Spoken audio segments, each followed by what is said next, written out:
Markus pasal 3. Yesus menyembuhkan orang pada hari Sabat. Kemudian Yesus masuk lagi ke rumah ibadat. Di situ ada seorang yang mati sebelah tangannya. Mereka mengamati Yesus, kalau ia menyembuhkan orang itu pada hari Sabat, supaya mereka dapat mempersalahkan dia. Kata Yesus kepada orang yang mati sebelah tangannya itu, "Mari, berdirilah di tengah." Kemudian katanya kepada mereka, "Manakah yang diperbolehkan pada hari Sabat, berbuat baik atau berbuat jahat, menyelamatkan nyawa orang atau membunuh orang?" Tetapi mereka itu diam saja. Ia berduka cita karena kedekilan mereka, dan dengan marah ia memandang sekelilingnya kepada mereka. Lalu ia berkata kepada orang itu, "Ulurkanlah tanganmu." Dan ia mengulurkannya, maka sembuhlah tangannya itu. Lalu keluarlah orang-orang Farisi, dan segera bersekongkol dengan orang-orang Herodian untuk membunuh dia. Yesus menyembuhkan banyak orang. Kemudian Yesus dengan murid-muridnya menyingkir ke danau, dan banyak orang dari Galilea mengikutinya, juga dari Yudea, dari Yerusalem, dari Idumea, dari seberang Yordan, dan dari daerah Tirus dan Sidon, datang banyak orang kepadanya. Sesudah mereka mendengar segala yang dilakukannya, ia menyuruh murid-muridnya menyediakan sebuah perahu baginya, karena orang banyak itu, supaya mereka jangan sampai menghimpitnya. Sebab ia menyembuhkan banyak orang, sehingga semua penderita penyakit berdesak-desakan kepadanya, hendak menjamahnya. Bila mana roh-roh jahat melihat dia, mereka jatuh tersungkur di hadapannya dan berteriak, "Engkaulah anak Allah." Tetapi ia dengan keras melarang mereka memberitahukan siapa dia.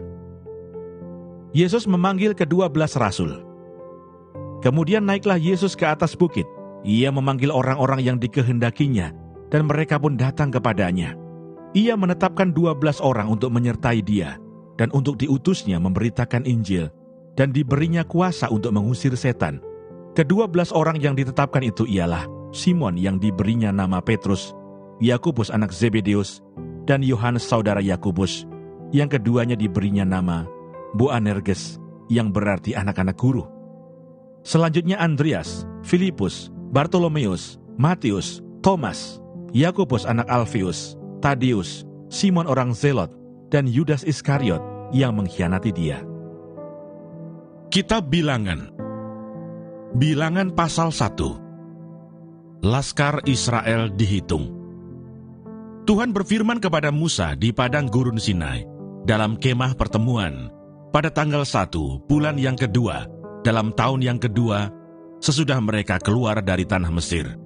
Hitunglah jumlah segenap umat Israel menurut kaum-kaum yang ada dalam setiap suku mereka, dan catatlah nama semua laki-laki di Israel yang berumur 20 tahun ke atas, dan yang sanggup berperang, orang demi orang.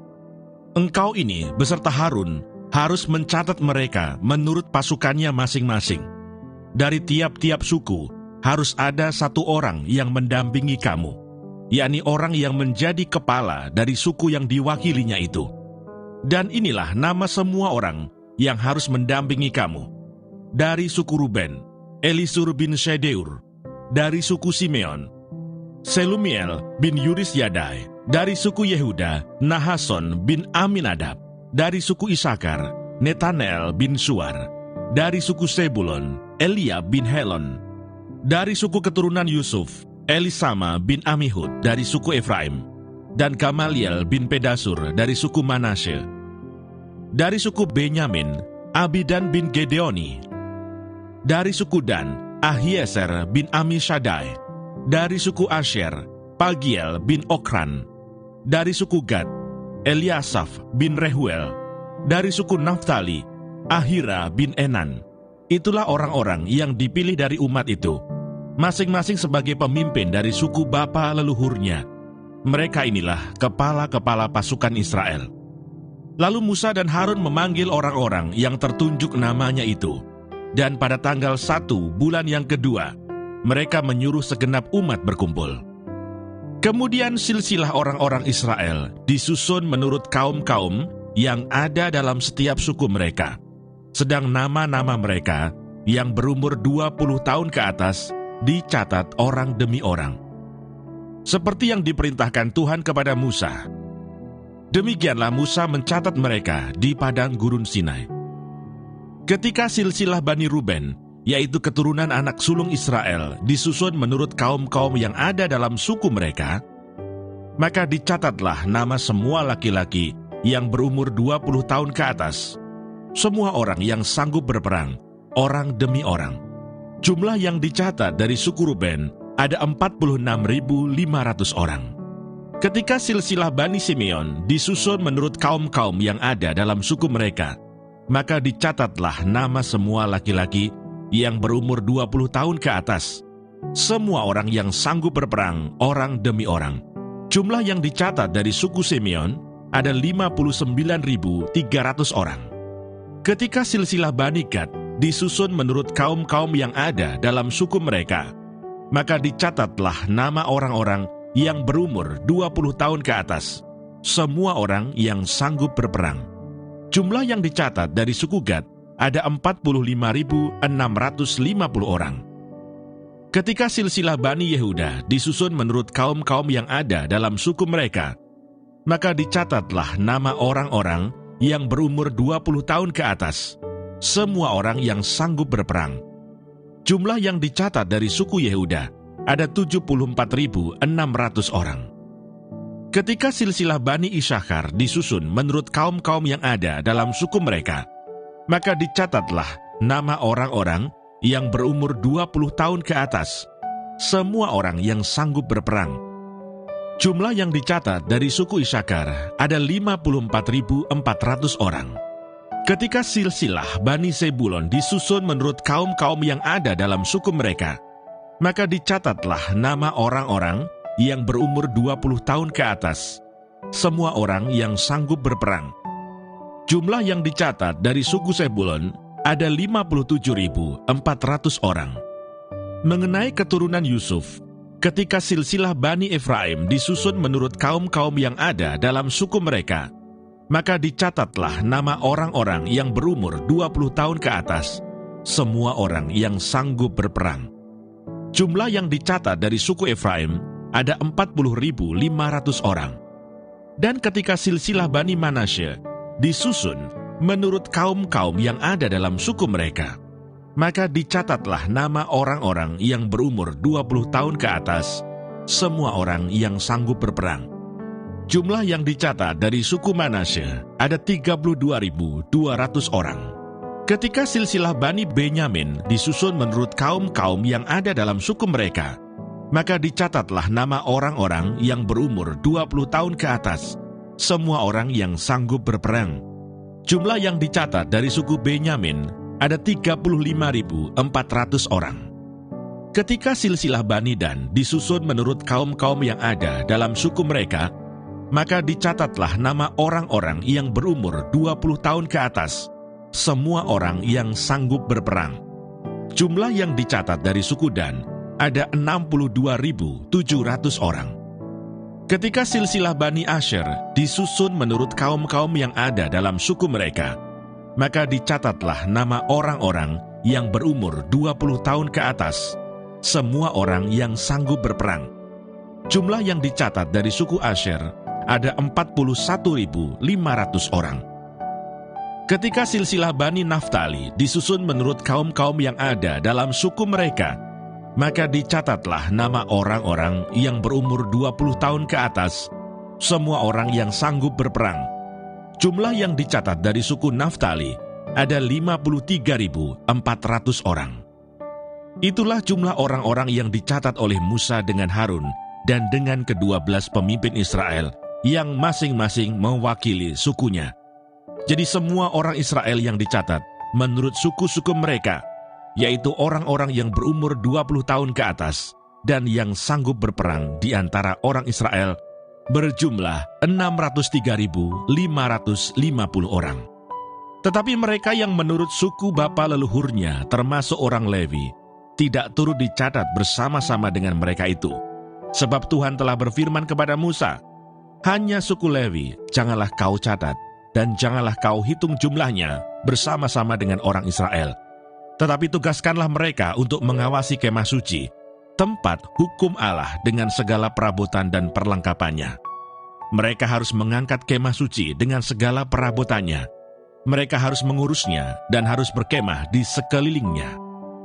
Apabila berangkat, kemah suci harus dibongkar oleh orang Lewi, dan apabila berkemah, kemah suci harus dipasang oleh mereka, sedang orang awam yang mendekat harus dihukum mati. Orang Israel haruslah berkemah masing-masing di tempat perkemahannya, dan masing-masing dekat panji-panjinya, menurut pasukan mereka. Tetapi orang Lewi haruslah berkemah di sekeliling kemah suci, tempat hukum Allah, supaya umat Israel jangan kena murka. Orang Lewi haruslah memelihara kemah suci, tempat hukum itu. Maka orang Israel berbuat demikian, tepat seperti yang diperintahkan Tuhan kepada Musa. Demikianlah diperbuat mereka. Bilangan pasal 2. Suku-suku Israel ditunjuk tempat perkemahannya. Tuhan berfirman kepada Musa dan Harun, orang Israel harus berkemah masing-masing dekat panji-panjinya, menurut lambang suku-sukunya. Mereka harus berkemah di sekeliling kemah pertemuan, agak jauh daripadanya. Yang berkemah di sebelah timur, dekat panji-panjinya, ialah Laskar Yehuda, menurut pasukan-pasukan mereka. Pemimpin Bani Yehuda ialah Nahason bin Aminadab. Pasukannya terdiri dari 74.600 orang yang dicatat. Yang berkemah di dekatnya ialah suku Isakar. Pemimpin Bani Isakar ialah Netanael bin Suar. Pasukannya terdiri dari 54.400 orang yang dicatat. Kemudian suku Sebulon. Pemimpin Bani Sebulon ialah Eliab bin Helon. Pasukannya terdiri dari 57.400 orang yang dicatat. Jumlah orang yang dicatat dalam Laskar Yehuda, menurut pasukan-pasukan mereka, ada 186.400 orang. Merekalah yang terdahulu berangkat. Panji-panji Laskar Ruben adalah di sebelah selatan, menurut pasukan-pasukan mereka. Pemimpin Bani Ruben ialah Elisur bin Shedeur. Pasukannya terdiri dari 46.500 orang yang dicatat. Yang berkemah di dekatnya ialah suku Simeon. Pemimpin Bani Simeon ialah Selumiel bin Surisyadai. Pasukannya terdiri dari 59.300 orang yang dicatat. Kemudian suku Gad. Pemimpin Bani Gad ialah Eliasaf bin Rehuel. Pasukannya terdiri dari 45.650 orang yang dicatat. Jumlah orang yang dicatat dalam Laskar Ruben, menurut pasukan-pasukan mereka, ada 151.450 orang. Merekalah yang nomor 2 berangkat. Sesudah itu berangkatlah kemah pertemuan dengan Laskar orang Lewi, di tengah-tengah Laskar yang lain itu. Sama seperti mereka berkemah, demikianlah juga mereka berangkat, masing-masing di tempatnya, menurut panji-panji mereka. Panji-panji Laskar Efraim, menurut pasukan-pasukan mereka, adalah di sebelah barat. Pemimpin Bani Efraim ialah Elisama bin Amihud. Pasukannya terdiri dari 40.500 orang yang dicatat. Di dekatnya ialah suku Manasye. Pemimpin Bani Manasye ialah Gamaliel bin Pedasur. Pasukannya terdiri dari 32.200 orang yang dicatat. Kemudian suku Benyamin. Pemimpin Bani Benyamin ialah Abidan bin Gedeoni. Pasukannya terdiri dari 35.400 orang yang dicatat. Jumlah orang yang dicatat dalam Laskar Efraim, menurut pasukan-pasukan mereka, ada 108.100 orang. Merekalah yang nomor 3 berangkat. Panji-panji Laskar Dan adalah di sebelah utara, menurut pasukan-pasukan mereka. Pemimpin Bani Dan ialah Ahieser bin Ami Shaddai. Pasukannya terdiri dari 62.700 orang yang dicatat. Yang berkemah di dekatnya ialah suku Asher. Pemimpin Bani Asher ialah Pagiel bin Ochran. Pasukannya terdiri dari 41.500 orang yang dicatat. Kemudian suku Naftali. Pemimpin Bani Naftali ialah Ahira bin Enan. Pasukannya terdiri dari 53.400 orang yang dicatat. Jumlah orang yang dicatat dalam Laskar Dan ada 157.600 orang. Merekalah yang terkemudian berangkat menurut panji-panji mereka. Itulah pencatatan orang Israel menurut suku-suku mereka.